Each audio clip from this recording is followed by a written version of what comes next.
අලුත් කතාවක් අහන්න බලන්න කැමති අය ඉඳගන්න.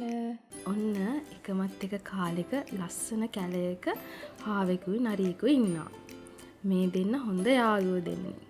ඉතින් දවසක් මේ දෙන්න කැලේ මැද්දෙන් කතා කර කර යනවා ඉස්සරහට. එහෙම යද්දී හාවා දකිනවා ලබු ඇට ටිකක් බිම වැටිලා තියෙනවා. ඔන්න දැන් ඉතින් හාවා මේ ලබු ඇට ටික අතට ඇහිඳ ගන්නවා. ඇහිඳගෙන ලබු ඇට වලින් එකක් නරියට දෙනවා. ගෙදර ගිහින් පැල කරන්නත් කියනවා. එහෙම කියලා ලබු ඇට දෙකක් හාවා අරගෙන යනවා. දැන් ඉතින් මේ දෙන්නම ලබු ඇට ටිකත් අරගෙන තම තමන්ගේ ගෙවල් පැත්තට යනවා. හාවා ගෙදර ගිය ගමන්ම කරේ ලබු ඇට ටික වලක් හාරලා හොඳට පැලවෙන්න දැම්මා. වතුරත් දැම්මා. අනේ ඉතින් අර කම්මැලි නරියා මොකද දන්නවද කරේ?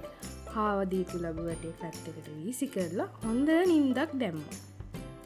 ඊට පස්සේ දවසක හාවා ලබු ඇට පැලවෙලාද කියලා බලන්න එහෙම යද්දී දැක්කා ලස්සනට ලබු පැල උඩට මතුවලා තියෙනවා. දවසින් දවස මේ ලබු පැල හොඳට සරුවට හැදිලා තියෙනවා දැක්කා. දැන් හාවා මේ නිසා මේකට මැස්සකුත් ගැහුවා. මැස්සක් හැදුවට පස්සේ දැන් ඉතින් ලබු ගෙඩි 1 2 හැදෙන්නත් පටන් අරන් තියෙනවා. මෙහෙම තියෙද්දී හාවට මතක් වෙනවා නරියාගේ ලබු පැලෙත් දැන් හොඳට හැදිලා ඇති කියලා. එහෙම මතක් වුණ නිසා හාවා ගියා නරියාගේ ගෙදර ලබු වැලත් බලන්න එක්කම. අනේ ඉතින් අර කම්මැලි නරියා මොනවත් කරේ නෑනේ. ලබු වැටේ දාපු තැනම තියෙනවා. ඒක දැකපු හාවට නම් පොඩ්ඩක් දුක හිතුණා. ඊට පස්සේ හාවයි නරියයි කතා කර කර ඉන්නවා.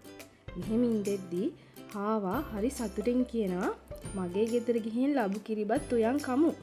ලබු ගෙඩි දැන් හොඳටම පැහිලා කියලා. ඔන්න ඉතින් දැන් දෙන්නම හාවගේ ගෙදර ගිහින් ලබු කිරිබත් උයන් ලිපක් එහෙම ලෑස්ති කරනවා. ටික ටික ලබු කිරිබත් දෙන්න ගත්තා. හොඳ සුවඳකුත් එනවා. මේක දැකපු කපටි නරියට එක පාරටම කපටි අදහසක් ආවා. ඒ තමයි මේ ලබු කිරිබත් එක තනියම කන්න ඕනි කියලා. ඉතින් මේ කපටි නරියා අර අහිංසක හාවට කතා කරලා කිව්වා ලබු කිරිබත් වල තව රස හොඳට වැඩි වෙනවා කැන්ද කොළ වලට දාගෙන කෑවහම කියලා.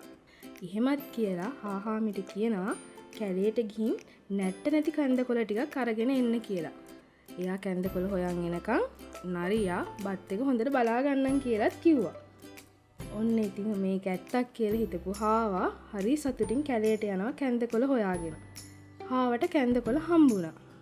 ඒත් හැම කොළයකම දිග නැට්ටක් තියෙනවා. කොහොමත් ඉතින් කැන්ද කොළවල දිග නැට්ටක් තියෙනවනේ. ඒත් නරියා කිව්වේ නැට්ට නැති කොළ ගේන්න කියලා. අනේ ඉතින් හාවා කැලේ මැද්දටම යනවා නැට්ට නැති කැන්ද කොළ හොයාගෙන. මේ අතරේ අර කපටි නරියා තනියම ලබු කිරිබත් හට්ටියම කනවා. බත් ටික ඔක්කොම කාලා ඉක්මනට හාවගේ ගෙදරිනුත් යන්න ලෑස්ති වෙනවා. මේ අතරේ හාවට හොඳටම මහන්සි නැට් නැති කැන්ද කොළ හොයලා. දැන් ඉතින් හාව මොකද දන්නවද කරේ? කැන්ද කොළ හොයන කත්ත ඇරලා ගෙදර එන්න පටන් ගත්තා. හාව ගෙදර ආවා. ඒත් නරිය නම් පේන්න හිටියේ නෑ. ඒ නිසා හාව ලබු කිරිබත් උයපු තැනට ගිහින් බැලුවා. බැලුවම හාවට ගොඩාක් දුක හිතුණා. නරියා හාවට පොඩ්ඩක්වත් ඉතුරු කරන්නේ නැතුව ලබු කිරිබත් හට්ටියම කාලා ගිහිල්ලා. ඔන්න ඔහොම තමයි ඉතින් හාව ලබු කිරිබත් කෑවේ. මේ වගේ වීඩියෝස් තවත් බලන්න ඕනි නම් Cloud Tales අපේ channel එක subscribe කරන්න.